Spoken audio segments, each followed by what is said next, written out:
Welcome to the Bible Journey. My name is Mark Green, and I'm the pastor of adult ministries at Otterbein Church. Today, I'm joined by Dwight Karkin, another pastor here at the church. Dwight, tell us what you do, because it's sort of interesting what you actually do in relevance to what we're doing here. Yeah, most of the time I'm behind this camera that's in front of us. I get the opportunity to do our digital ministry. So everything you see on YouTube, everything that they see on Spotify, all of our digital ministry.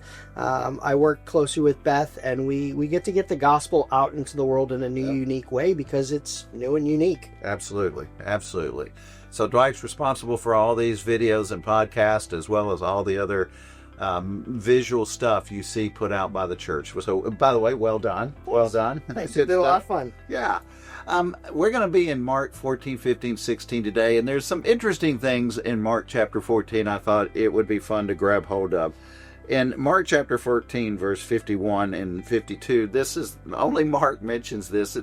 It's almost comical, but yet it's like, why is that in there? So let me read it to you.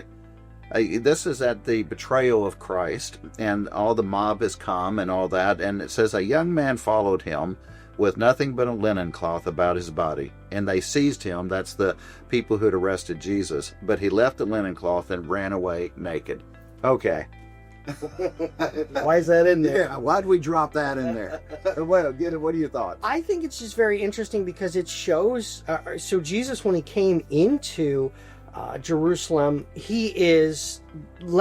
people are laying garments down, they're praising him. This is our Messiah, this is the guy. And this is how far people have pushed Jesus away from them. They want nothing to do with it, so they're willing to run away naked before being associated around, part of his, identified as one of his followers, that they're willing to be embarrassed to get away from this guy. That is interesting, isn't it? I am so desperate not to be associated with Christ. I'm willing to leave my clothes behind. Hey, such a juxtaposition to where they were just a couple of days ago. Yeah, it really. It's interesting to note how all the disciples are sort of going crazy, running in fear and all this. And Jesus, the one being arrested, is calmly moving through this whole scenario. Yeah. Because, well, he knows what's about to happen. And he is calmly walking through it. I'm sure there was emotion. I'm sure it was all that stuff, but he's just moving through it as the Lord.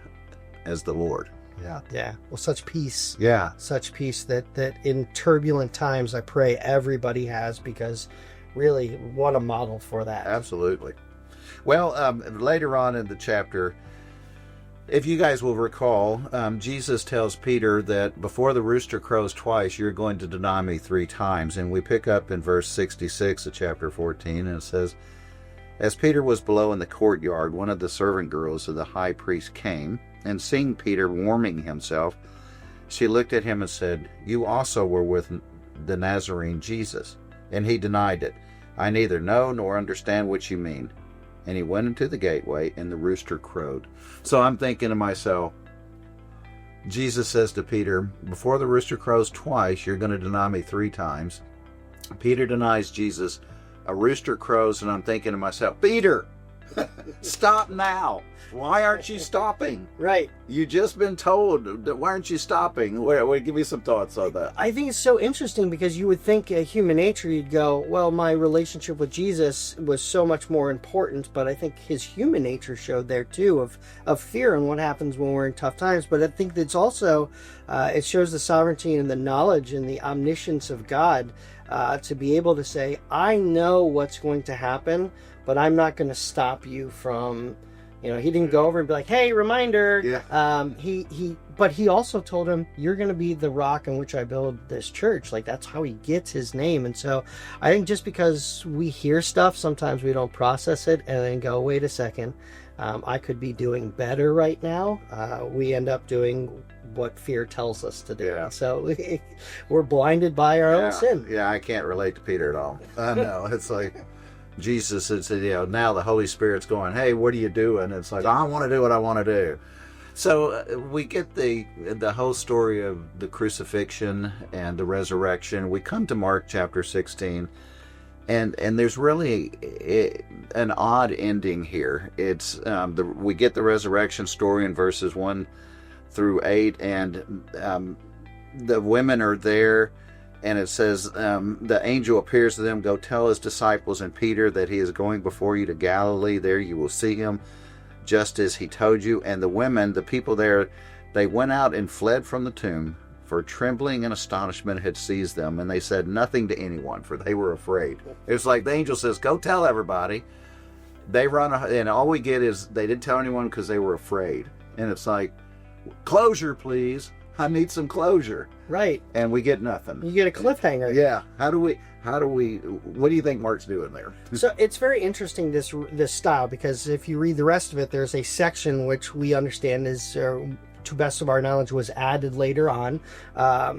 But as a writer, I think it's so interesting that he uses what we would call in the writing world a 3-act almost story writing. So there's that beginning of, here's who I am, here's what I'm going to do. His time in and around Galilee. Right. And then your second act is kind of the teaching. This is the moral lesson I want you to learn. Here's the direction we're going. This is the climax. They walk to Jerusalem. Jesus, a lot of discipleship right in there. Yeah. Absolutely. And then you get to the third act, where it's this big conclusion. The climax happens, he brings it to an end, and then we would call this in that world a cliffhanger movie, or one of those movies that gets you to think, what would you do if you were in this situation moving forward? So I think it's one of those things that if you look at, and again, I'm speculating because we don't have the answer to this. This could have been lost. The ending could have been lost, some people will say, which I don't believe. Yeah. I believe this is his writing style, where he goes, okay, now what would you do if you were in this situation? Teachers back then, Peter, that would take this and give this to people. Hey, read this.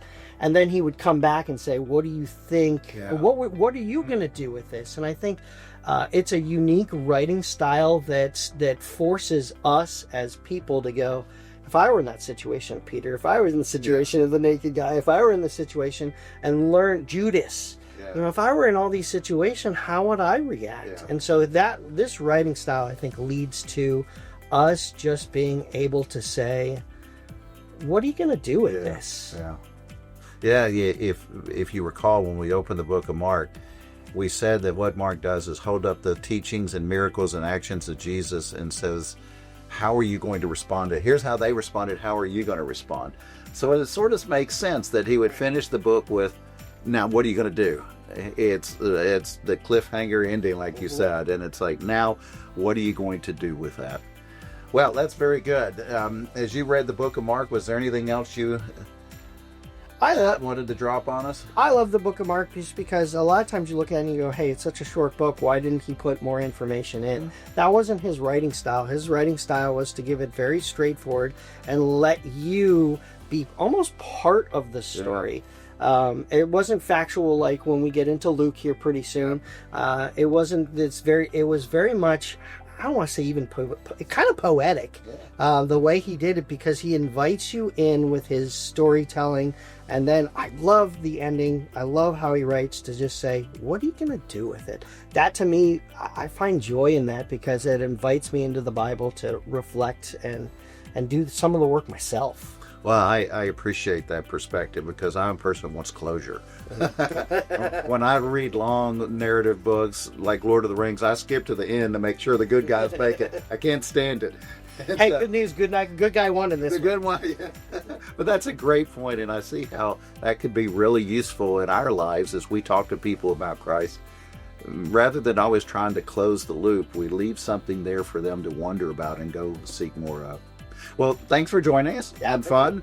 Hey, thanks for you guys for joining us as we went through the book of Mark. We're ready for the book of Luke now, and I hope you'll find a lot of joy in your journey of reading the Bible.